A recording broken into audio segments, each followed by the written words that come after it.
1 Samuel, capítulo 3, amém?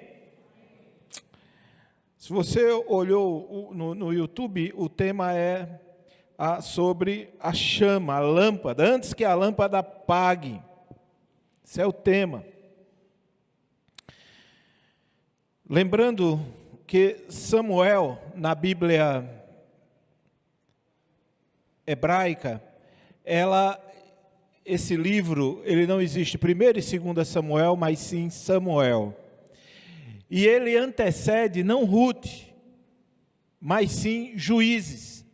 E lembre que o final de Juízes, o último versículo de Juízes, é dito que o povo estava absolutamente solto, não havia rei, não havia governo.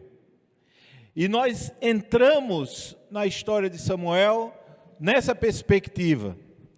Há já a notícia para o leitor judeu, ao pegar 1 Samuel, ele já ficaria na perspectiva, pelos detalhes da genealogia de Elcana, de dizer, aqui pode ser o rei, o futuro rei de Israel, com o nascimento de Samuel, mas não era isso.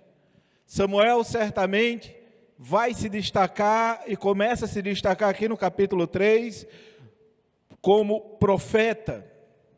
O capítulo 2 de Samuel é um derrame da graça de Deus, onde nós iremos perceber toda aquela profecia, através do cântico de Ana.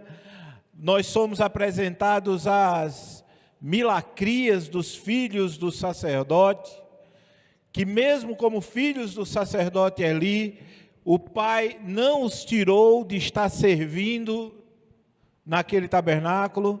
Eles continuavam servindo debaixo da supervisão do pai, e o pai não os retirava, fazia um olhar absolutamente conivente com o pecado dos filhos, e a nação de Israel caía numa grande ruína de pecado. Grande ruína de pecado. O capítulo 2 termina com uma profecia muito dura para Eli, dizendo, através de um homem que Deus levanta para falar, o profeta Eli, de que toda a linhagem seria retirada. Ele perderia o privilégio de continuar como sacerdote, e assim aconteceu. Todos os homens da casa desse profeta morreram, cada um deles. Não ficou ninguém. O último registro é no livro de Reis, quando diz, acabou a linhagem. Então, a negligência daquele sacerdote que recebeu o privilégio de julgar durante 40 anos Israel. Mesmo assim, ele absolutamente negligente. Não ligava para as coisas de Deus. Como nós vimos, os filhos de Eli, era como se pegasse o momento da ceia. Imagina, o momento de nós lembrarmos aqui esse memorial e nós nem ligássemos para esse momento. Assim os filhos de Eli estavam. Era como se eles literalmente chutassem aquele sacrifício, literalmente cuspissem naquele sacrifício, naquela oferta. Eles não estavam nem aí para nada de Deus, eles não queriam nada com Deus, estavam no meio, mas não queriam nada com o Senhor. Estavam servindo, mas absolutamente negligente. Estavam cantando, adorando, participando do arraial, mas completamente distante. Capítulo 3, nós somos apresentados aqui uma nova realidade. O capítulo 2 termina com essa profecia, e o capítulo 3 nós temos que o jovem Samuel, amém? Estão comigo? Servia ao Senhor. E aqui o autor faz um paralelo do jovem Samuel com Eli, porque é dito que ele servia ao Senhor perante Eli. Naqueles dias, reparem comigo, a palavra do Senhor era muito rara. Naqueles dias, a voz do Senhor, a palavra, a mensagem, com um grau de espiritualidade lá embaixo, as pessoas estavam absolutamente secas. Igual eu e você, quando muitas vezes não nos derramamos na palavra de Deus, não tem palavra de Deus para mim e para você. Quando nós não nos dedicamos à palavra, você pode ler de ponta a ponta, mas continua seco. Eu e você. Essa palavra, falta o óleo quando o meu coração está distante de Deus. Quando simplesmente eu oferto como ofertaram os filhos de Eli, não tem o óleo da graça falando, acendendo a chama do meu coração e do seu. Então fica raro. Por isso que muitas vezes nós não vibramos com as coisas de Deus. Por isso que muitas vezes nós não louvamos a Deus. Por isso, por muitas vezes nós não oramos mais, nós não clamamos mais, nós não nos derramamos diante de Deus. E a palavra de Deus aqui diz que era rara. Nessa época, agora imagine nos dias atuais essa palavra ser rara, com tanto de Bíblia que se tem por aí, e mesmo assim é rara porque eu tenho sido negligente para com a palavra. Repare só que situação. Diz aqui no verso 2 que certo dia, o autor relata para nós, estando deitado no lugar costumado, o sacerdote Eli, e nos dado um detalhe muito importante, que os olhos já começavam a escurecer-se, a ponto de não poder ver. Nós temos um detalhe aqui, importante, que o autor coloca, que já não estava sem visão. E nos dito que, tendo-se deitado também Samuel, no templo do Senhor, tabernáculo, em que estava o detalhe da arca da aliança, imagina, presença de Deus simbolizada ali. O que é que tinha dentro da arca da aliança? O que é que tinha? A vara de Arão, o maná e, muito importante, a lei, as tábuas da lei. Muito bem, estavam lá dentro. E o jovem Samuel estava ali perto. E nos dito em que estava a arca. E aqui termina dizendo, antes que a lâmpada de Deus se apagasse. Eu fiquei pensativo demais durante todos esses dias que tenho estudado essa passagem. A lâmpada de Deus se apagasse. Se nós olharmos todos os textos de Levítico e de Êxodo sobre a funcionalidade dessa lâmpada, nós iremos perceber que ela deveria estar ligada só em determinado momento, acesa em determinado momento. Mas aqui nos dito, nesse período todo de decadência espiritual, esse horário, essa lâmpada deveria estar apagada, segundo a lei. Mas nos dito aqui que nesse momento de se deitar, em que tudo estava já se escurecendo, o autor vai colocando de maneira proposital, claramente dizendo, o olhar de Eli já não está vendo, está tudo escuro, mas nos dito aqui, antes que a lâmpada de Deus se apagasse. Aqui é como que dissesse assim, tem um fio de esperança para você e para mim. Tem um fio de esperança para essa nação. Tem um fio de esperança para esse povo. Essa negligência dos filhos de Eli e do profeta Eli e da ruína que nós iremos ver mais à frente, porque o tempo não nos dá para entrarmos em tudo que irá acontecer, mas vai acontecer um desastre imenso, porque Israel vai perder uma grande batalha aqui, e uma situação vai ficar muito complicada, e nós iremos ver. Mas eu queria chamar a sua atenção e trazer aqui uma aplicação já para a minha vida e para a sua. Como é que anda a chama do seu amor e do meu amor, do nosso amor por Jesus de fato? Nós cantamos aqui essa oração belíssima desse rapaz que compôs essa música. Lembram da música? Senhor, formoso és. Isso é uma oração. E ele diz o quê na oração dele? Tua face eu quero ver. O que é que ele diz mais na oração dele? Pois quando eu... não está aqui não, né? Pois quando estás nesse lugar, tua graça... Você sabia que chega um momento na vida que nós, parece que de repente nós não sentimos mais essa graça? Nós não sentimos mais essa graça invadir o coração? E nós andamos semana a semana como crentes, sem orar, semana a semana como crentes, sem clamar ao Senhor, sem ter intimidade com Deus, sem passar nem que seja 5 minutos na presença de Deus. Essa oração aqui que Flávio fez, convidando as pessoas para vir aqui na frente, se nós fôssemos honestos mesmo, eu acredito que todos nós deveríamos estar aqui, e eu era o primeiro. Porque o grande problema é que nós achamos que Deus, Ele não vê a minha e a sua insolência. Nós achamos que Deus, Ele vai dar um jeito no final e vai passar a mão na minha cabeça e dizer, está tudo legal. Mas, meus irmãos, de Deus não se zomba e não é assim. Nós precisamos olhar para dentro de nós enquanto há um fio de esperança, porque nós estamos diante daquele que pega esse fio de esperança e sopra para que a chama acenda.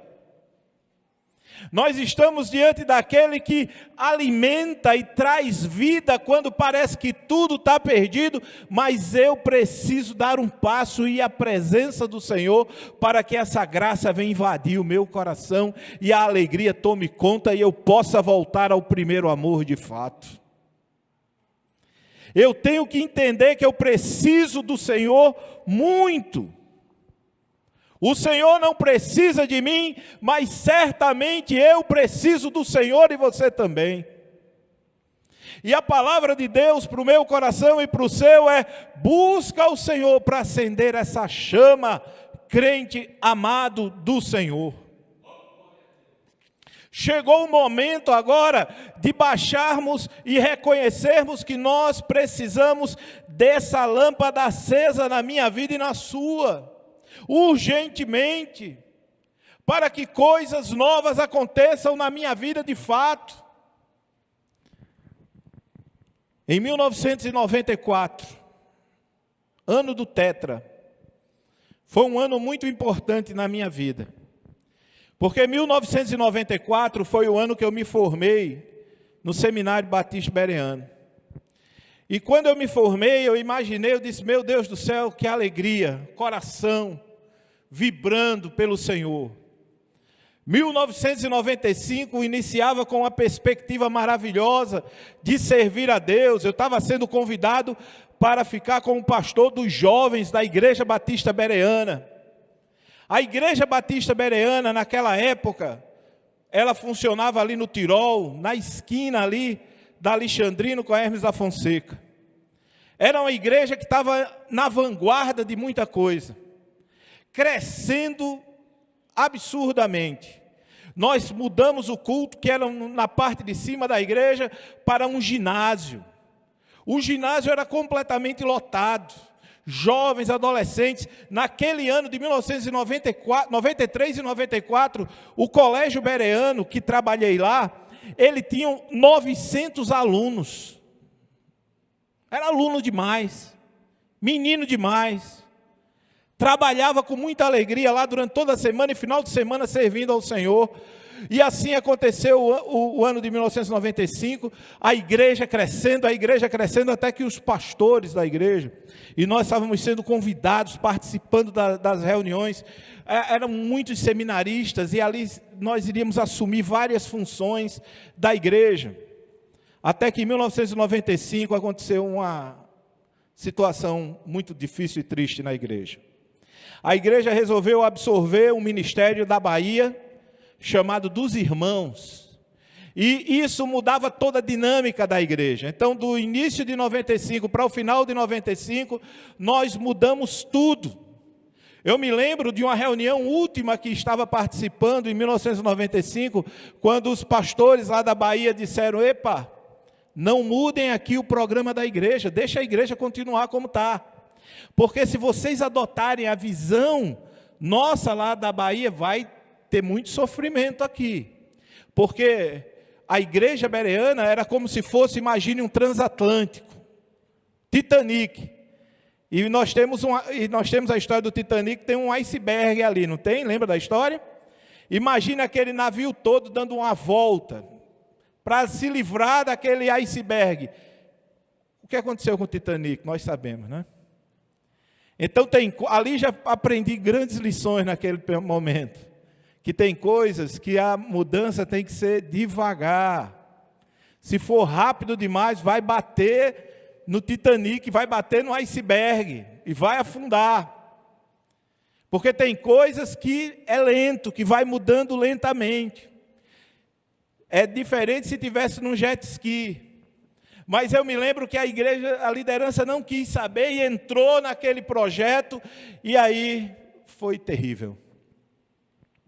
A igreja bereana começou a perder membros. Mudança do tipo seguinte, imagine chegar aqui hoje. Foi o que aconteceu literalmente, vivi isso.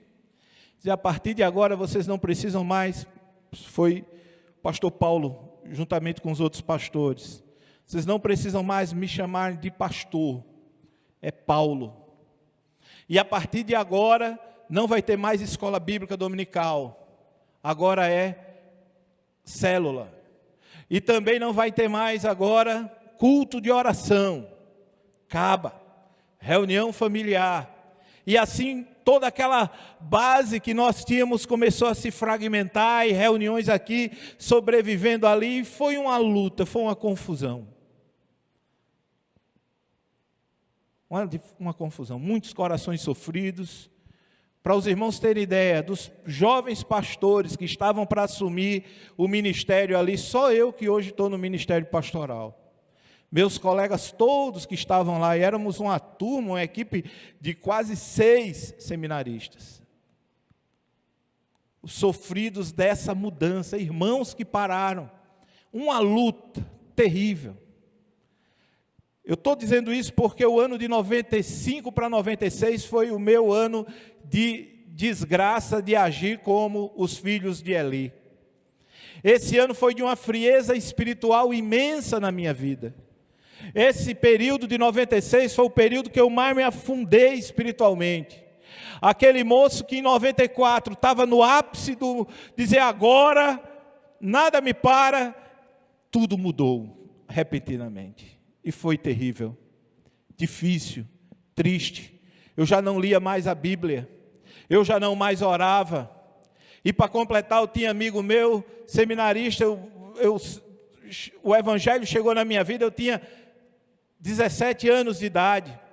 Dos 17 até aquele momento, eu estava absolutamente consagrado a Deus. Mas aquela situação toda gerou conflitos na minha alma, que eu quis mais, e dizer, eu vou chutar o pau da barraca, não quero mais nada com Deus. Estava lá, mas com o coração distante. Ia para os cultos, mas já não mais ouvia a palavra de Deus. Ia para os cultos, mas não obedecia ao Senhor. Eu me lembro que no ano de 96, já de frieza total, um amigo meu, que já tinha terminado também o seminário, disse, Sandro, vamos ver o Carnatal. Estava iniciando aqui em Natal. E eu dizia assim, meu Deus do céu, que danada é isso? Carnatal, um colega seminarista que estava nessa mesma leva, eu digo, vamos. Mas eu não aguentava por causa do som. E eu sabia que era Deus me guardando. Aí outro disse, então não vamos ficar aqui não, vamos lá para a Praia do Meio. Vamos para a Praia do Meio, eu era solteiro na época. Só que o moço era casado. Vê como é que estava o grau de espiritualidade. Frieza total na minha vida. E eu indo para aqueles lugares, coração ficava triste, eu dizia, meu Deus, que loucura é essa? Que loucura, mas graças a Deus não fui para a prostituição, Deus me guardou. Só graça de Deus na minha vida. A frieza espiritual grande, eu só tinha que chegar à frente do meu pastor e dizer para ele, sabe o quê? Os textos bíblicos, terminava ali e vai embora. Não tem mais culto de oração, não tem mais escola bíblica dominical, eu estava do jeito que eu queria. Como muitos de nós estamos vivendo, não participamos mais no culto de oração, não participamos mais da escola bíblica dominical. Não, isso aí não precisa não. Eu posso me abastecer, tem domingo à noite, tem aplicativo da Bíblia. Eu estava assim, só no domingo à noite eu ia. Eu ia e a minha vida em ruína, em ruína, em ruína, em ruína. Só domingo à noite, resolve. O coração vai ficando distante, vai ficando frio, não ouvimos mais a Deus. Lâmpada apagada, mas pela graça de Deus, o Espírito Santo em mim habitando. Como eu acredito que habita em você. Mas muitas vezes estamos com essa chama apagando ali, ó, tá apagando. Mas temos que entender que aqui está aquele que acende essa chama. O Espírito Santo de Deus pode ser aí soprado no teu coração e no meu, e essa chama voltar a arder pelo Senhor. Voltar ao primeiro amor. Eu me lembro que era final do ano de 1996 e eu disse para Deus, Deus, eu não quero mais viver assim. Eu me lembro que naquele culto de final de ano, eu fui lá era o ginásio, eu fiquei lá num cantinho do ginásio, olhava a cidade aqui para trás, culto de Natal, era culto de Ano Novo, e eu dizia assim, Deus, eu não quero mais ficar aqui nessa igreja, eu quero outra coisa para a minha vida. Me dá, Deus, uma igreja, nem que seja pequenininha, Deus, para que eu possa ir para lá, para servir ao Senhor. Me lembro desse dia. Me lembro que virou para 97, e aconteceu que uns irmãos me convidaram para vir aqui para essa igreja. Eu me lembro que nesse dia que eu vim aqui, que eu preguei aqui, eu vim com o coração todo torto.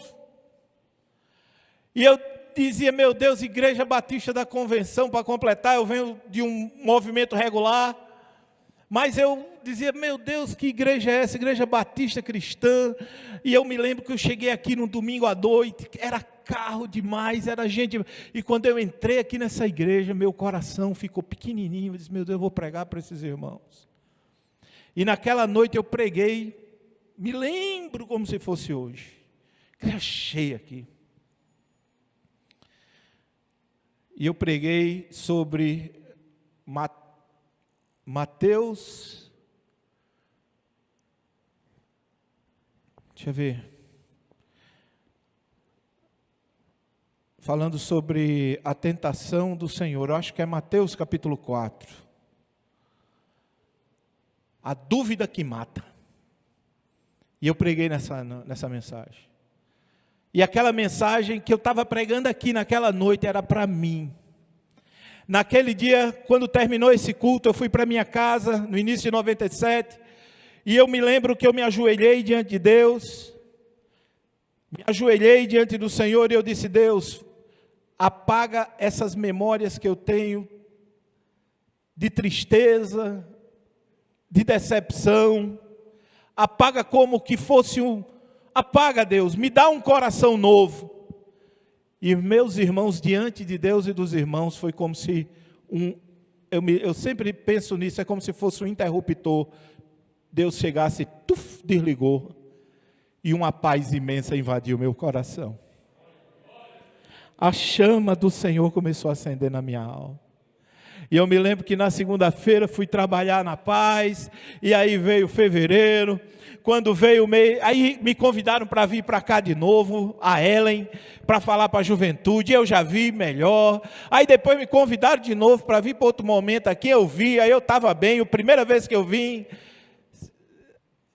só a graça de Deus, os irmãos terem me ouvido naquela, foi Deus tratando da minha alma. Quando foi no mês de março, eu recebo uma ligação. Tinha um radinho lá no colégio bereano, aí o Cezinha, que está no céu, ele disse assim, Sandro, lá na direção estão chamando você, porque tem um telefone lá para ti. Aí eu fui, quando eu cheguei, aí era o pastor Ivan. Aí o pastor Ivan disse, pastor Sandro, tudo bem? Eu digo, tudo bem, pastor, nem imaginava. Tudo bem. Aí ele disse, pastor Sandro, o negócio é o seguinte, eu quero lhe fazer um convite. A igreja gostou muito de você, a juventude gostou muito de você, e nós queremos convidar você para vir pastorear aqui a Igreja Batista Cristã. Quase que eu desmaio. Eu me lembro. Eu digo, não acredito. Eu disse, rapaz. Eu digo, pastor, convidando você aqui para vir, vem cá, na sexta-feira vai ter uma vigília aqui, venha na vigília que nós vamos conversar, eu já vou levar aqui para a liderança, e eu não acreditando tudo aquilo que eu estava ouvindo. Eu me lembro que eu saí meio desnorteado, assim, de onde eu estava. Aí encontrei Jean, pastor Jean, lá de Candelária. Aí eu disse para ele: Jeanzinho, tu não acredita o que aconteceu? Eu: diga, meu filho. Aí contei. Ele disse: está esperando o quê, rapaz? Vá agora. Quando foi a sexta-feira, eu estive aqui, já fiquei encantado vendo o movimento de vigília, os irmãos aqui, e conversei com os irmãos. Aí, pastor Ivan, ó, você vai vir para a convenção. Convenção é você chegar e sair de uma porta para 1000 portas, e realmente era. E naquele dia ali, consolidou esse meu desejo, e Deus foi acendendo a chama da minha alma. Eu posso estar quebrado, você pode estar quebrado agora, sem mais vontade de orar, sem mais vontade de ler a palavra, mas se nós nos colocarmos diante de Deus agora, essa chama há de acender para a glória dele. Deus pegou esse jovem Samuel no momento de catástrofe geral, espiritual, as lâmpadas de Deus ali para se apagar, mas Deus disse: a minha lâmpada não se apaga, a minha lâmpada nunca, os homens querem apagar a lâmpada, tua e minha, os homens querem lá detonar você e eu, mas sabe de uma coisa? O Senhor é aquele que chega e a chama vai acendendo. E o amor vai acendendo, e a alegria vai acendendo. Portanto, se você está aqui, meu filho, e antes que essa lâmpada apague aí da tua alma, começa a se render diante de Deus, para ver coisas novas que o Senhor há de fazer. Deus, Ele vai conduzindo a gente de caminhos que a gente nunca imagina, mas Ele faz.